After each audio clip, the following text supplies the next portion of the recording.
Insulation is a very important part of a container house, and from the choice of insulation that you will go for to how you insulate your container will determine if your container home will be very comfortable or very uncomfortable. So the type of insulation I've used in my house has been a very common question, and today I answer this question with a video.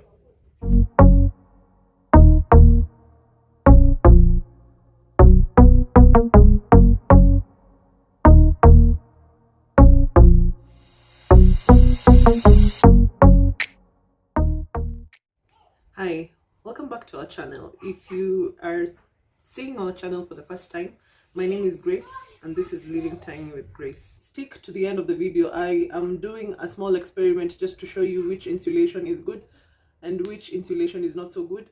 Then I'll also show you which kind of insulation I used for my house. Being in this house for 8 months, I have not had a serious problem when it comes to insulation in terms of heat, especially in my lower container. That's the container I've not insulated. But what I have noticed is at night, during the cold seasons, it gets extremely cold at night. I always make sure I have a cover up or a shawl next to my seat at night so that it is comfortable to be within that space. During the day, circulation is not an issue, so heat has not been an issue so far. Even if I close my windows and doors, the temperature is comfortable.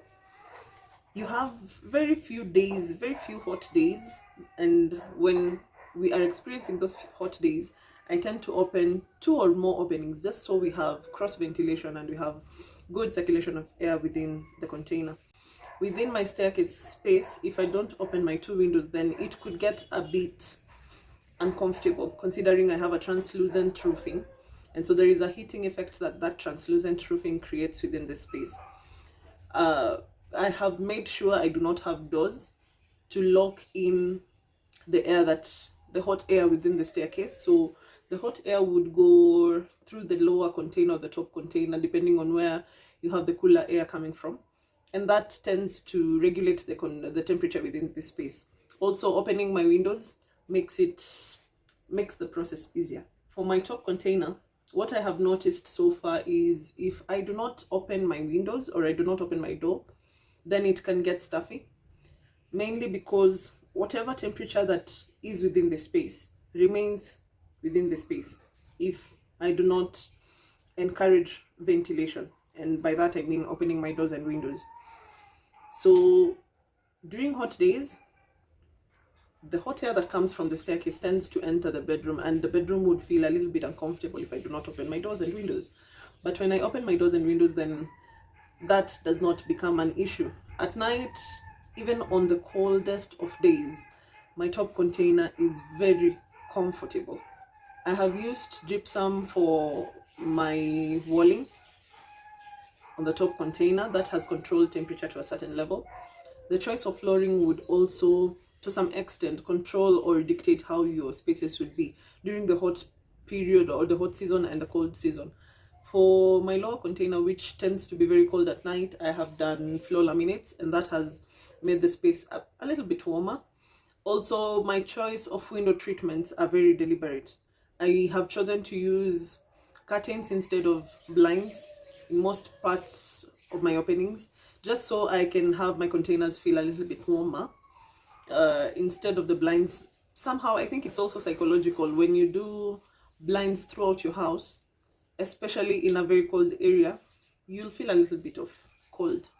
I have not used any heating or cooling system other than the natural ventilation systems. I have not used any AC. I have not used any fans. I have also built another container house that we did not insulate, and we really maximized on openings, and so during the day it was very comfortable. It had no roof, had nothing, no insulation at all. But at night, then you get to experience the cold, or rather the occupants of the house have really complained about the cold. But for the heat, they are not bothered with the heat. If you'd wish to see this video, here's the link to the video so you see how we designed and built that container. The choice of insulation for your container house will determine if your container house will be safe. You'll understand what I mean in a few. We have a number of insulation options in the world, but in Kenya we have 2 very common insulation options.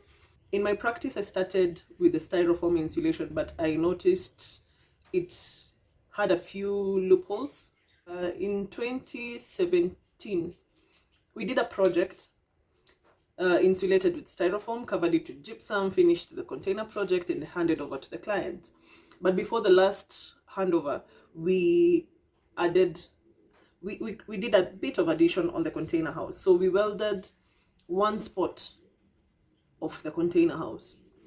Then I think about 2-3 days after that edit, we got a call from the occupant. He was very furious. He mentioned that the mother was washing dishes and got a little bit of shock, a little bit of electrocution, not enough to kill her, of course, fortunately, but just enough to give her a scare. And so we were called to go analyze what the problem could be and what could have been done wrong. When we were welding the container, after everything was done, somehow the heat we introduced from the container got to the insulation, and because conta is a fuel, the other thing that we used, conta is a fuel, then it meant, the explanation was the insulation melted, the whole of it melted, and so we had the container, we had our electrical wiring, then we had the gypsum. Now, because of introduction of fire within these two surfaces, there was a high probability that our heat might have gotten to our wiring, and we had naked wires touching the container. So that means when you touch your container, you feel a bit of electrical current going through the container, and that is where we went wrong. I have also heard of a few cases where people are working on containers on their yard, then all of a sudden, either they're called at night or they come in the morning and they're told the whole container went up in flames.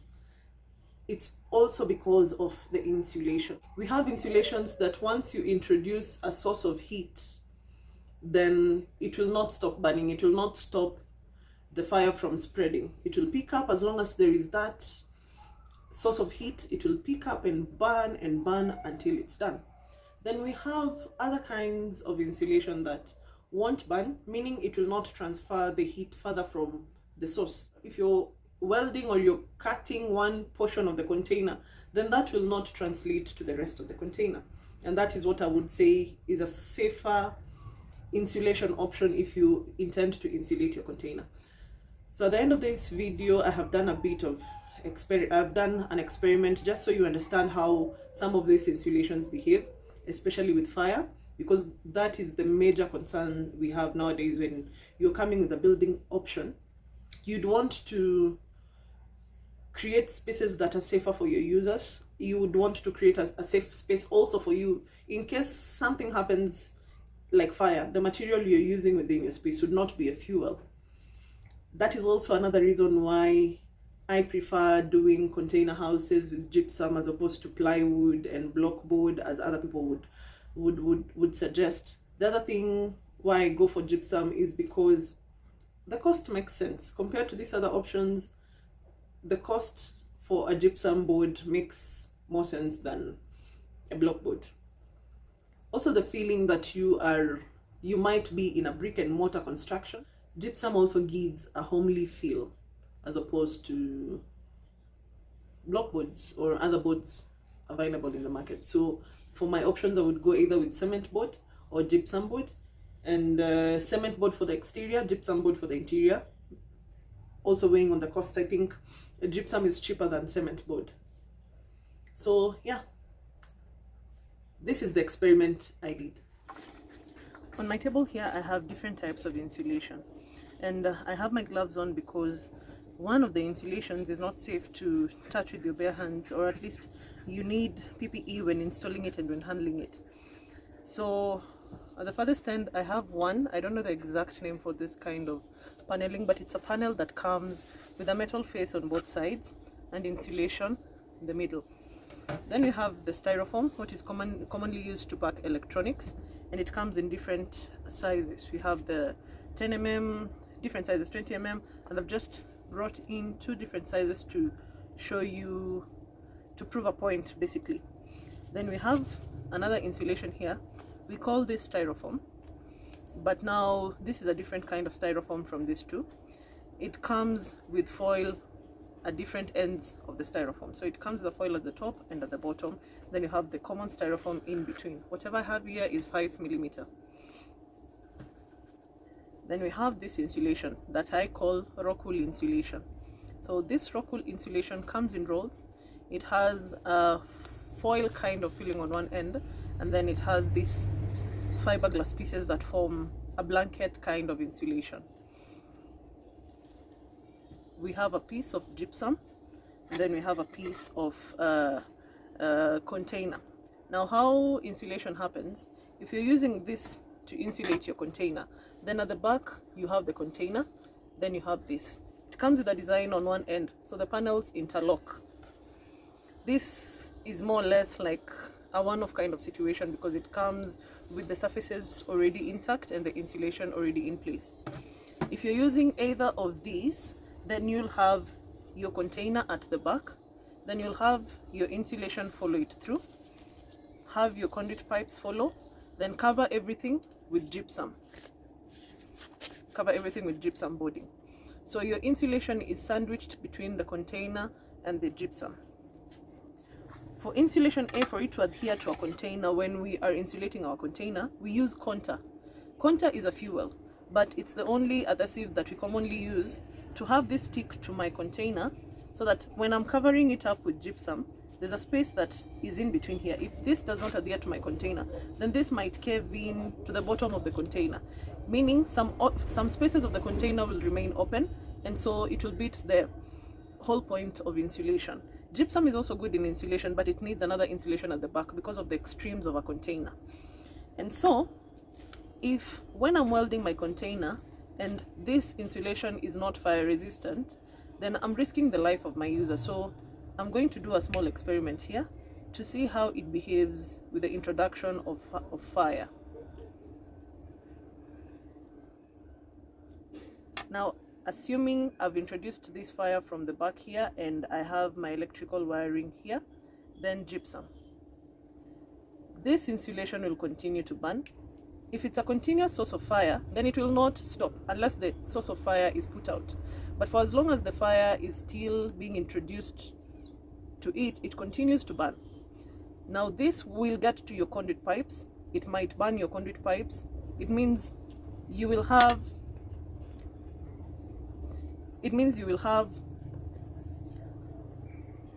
naked wires being exposed to your container. Without me explaining, that means that container will shock you, or you'll experience some electrical currents going through the container. Let me put that out. This is an insulation that is commonly used in Kenya. I would not recommend it for insulation in a container, especially on the walls, because the moment you will weld this container 5, 6 years, 10, maybe even almost immediately after handover, then you are exposing yourself to a very risky situation. But I would recommend this for roofing, mainly because chances of welding a roof is very minimal, especially when this is in place. It's neat, it does not have any small particles that fly around, so you can use it on its own without covering it with gypsum, but I would recommend it on a surface that you are almost guaranteed there'll be no welding taking place.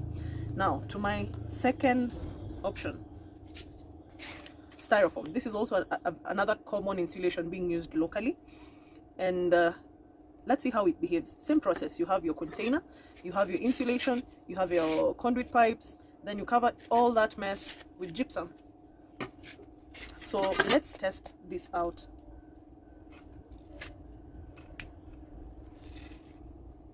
With the introduction of fire, it melts away, almost the same as the other styrofoam.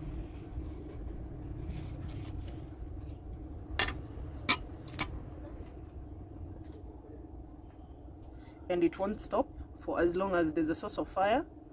If there is any fuel, then that will continue burning. So yes, same case. I do not recommend this for insulation, especially on your walls in a shipping container. So what if it's thicker than 10 mm? Say you have it in 50 mm or 20 mm. Is it any safer? Let's do the test.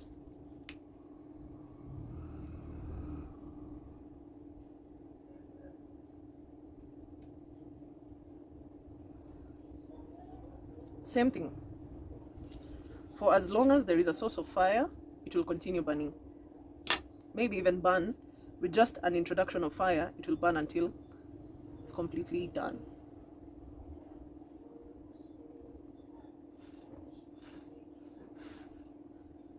Okay, now so far all the 2 options, I would say 3.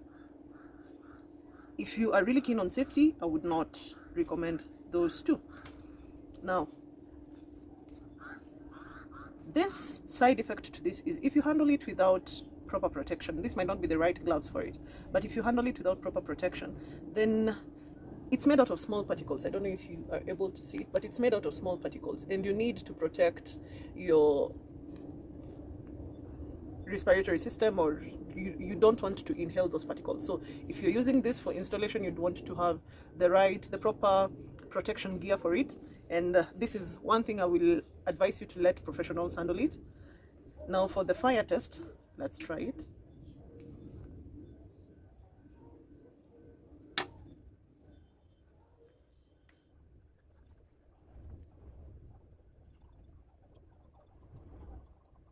This is thick enough. You'll not need an adhesive to have it adhere or to have it stay in place when you're using it on a container, because generally the space between the container and the gypsum is usually about 1 inch, and this, if when well compressed, almost around that, so it will fill up that space. But let's continue firing it up to see how it behaves.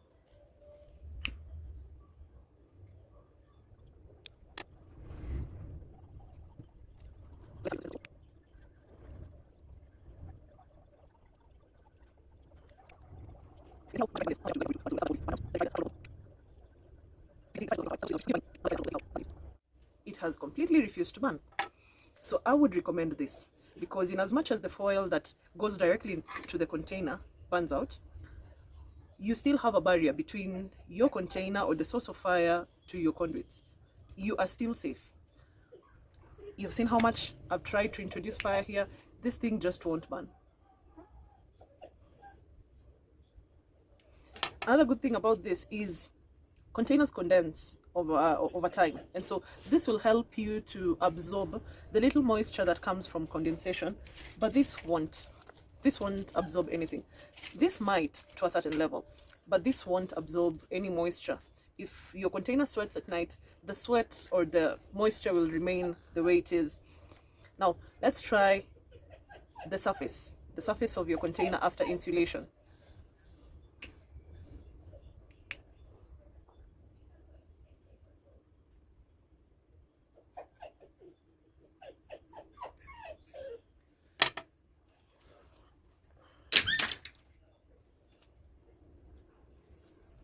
Let's try the gypsum surface. As usual, you have your container, you have your insulation, then you have gypsum. So it's like you have double insulation. You have whatever insulation you're using here, then you have the gypsum. Now let's try if fire was to be introduced here. Say whatever insulation, the still fire that, let's say whatever insulation you're using, the still fire that is going to get to the gypsum. Let's see if this would burn.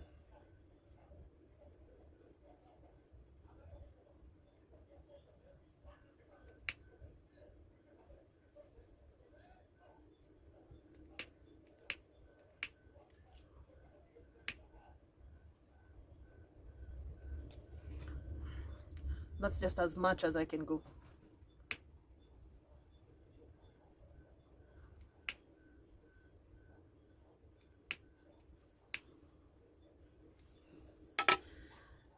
It just won't burn. Maybe let's try without my gloves on. Maybe it's the gloves.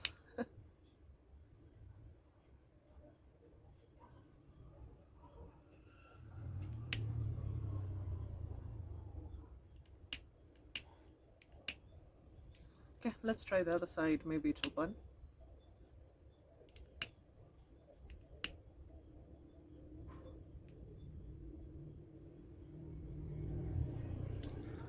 It just won't burn. It just won't burn. So this is little fire, just to test it out.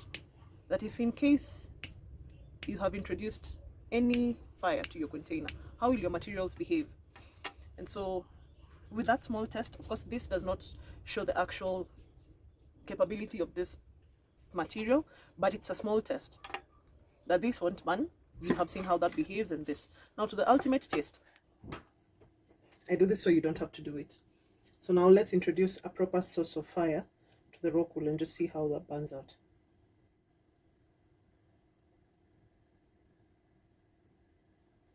This is one experiment I would not do for the styrofoams because I think I would start a fire here, but I can confidently do it with the rock wool. Only goes to prove in terms of fire safety how much this product is. Now I tested this out to the lighter and all it did was this. Let's see how this behaves with proper fire.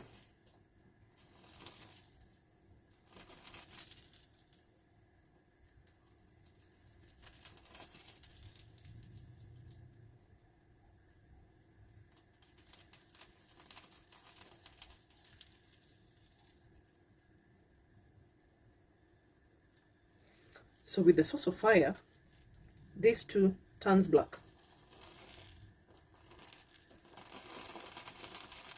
But that's just it. It does not catch fire, it does not burn, it only turns black. This I would believe is fire redundant completely. See how much I'm exposing it to a source of fire. I'm not even trying to be safe about this. Don't do this at home. Let me do it for your sake. See how much I've exposed it to fire and all it does is just turn black. It does not go past this. It does not burn. So in terms of insulation, I would recommend either using this panel or rock wool. In terms of costs, this would be slightly more expensive than this, and this would be slightly more expensive than the styrofoams, depending on what thickness of the styrofoam you are looking for. But for a 20mm styrofoam, I think this is cheaper. And yeah, if you're considering cost, also consider safety, and don't settle on an option just because it's cheap only for you to not be able to salvage any of whatever you've done there already. Now this I would recommend for an office setup. The only issue I have with these panels is the fact that it has a formal look. It looks like something I would do in an office, but I'm not so sure if I would do this for my house. It feels too formal, too rigid. I like options. And I feel gypsum would give me the option. So if I'm using gypsum, I would go with this. This is the same insulation I've used for my container, and I've only insulated my top container. This is an option I would use if I'm doing an office, and yes, if I have the budget. It's slightly more expensive than doing this and gypsum, but if you look at the time, this is faster, it's neater, it's seamless if you find someone who does it right. And yeah, that's it for my insulation. I hope you've learned a thing or two. Try to be very keen on the insulation you use in your container house. It might be a very small portion of your container house construction, but it will determine if your house is safer or your house is a ticking time bomb waiting to explode. Most of the contractors would want to cut corners, and they would go for the cheapest option possible and the cheapest way of building a container house possible, just so they are able to make as much money as possible. So it is your responsibility to make sure that you either settle for a very straightforward contractor. Thank you so much for the support. I keep saying this in every video and I mean it. The support that you are showing me is overwhelming. Continue sharing my videos, continue liking my videos. Also leave a comment down below if you feel maybe there is an insulation option I have not tried and I should try. If there is a video you'd want to see more of, or if there is a video you'd want me to do on, let me know what you think about my reasonings around insulation, what you think about the choice of insulations that I have shown you. If you have heard of any stories where people in the container house went up in flames, or people just used the wrong kind of insulation and it backfired on them, let me know what you have heard or have seen, or what you think about insulation in a container house. Let's have a conversation. I enjoy interacting with you on the comment section below. So for a safer tiny living option, for a safer container house living, see you on the next video. Bye.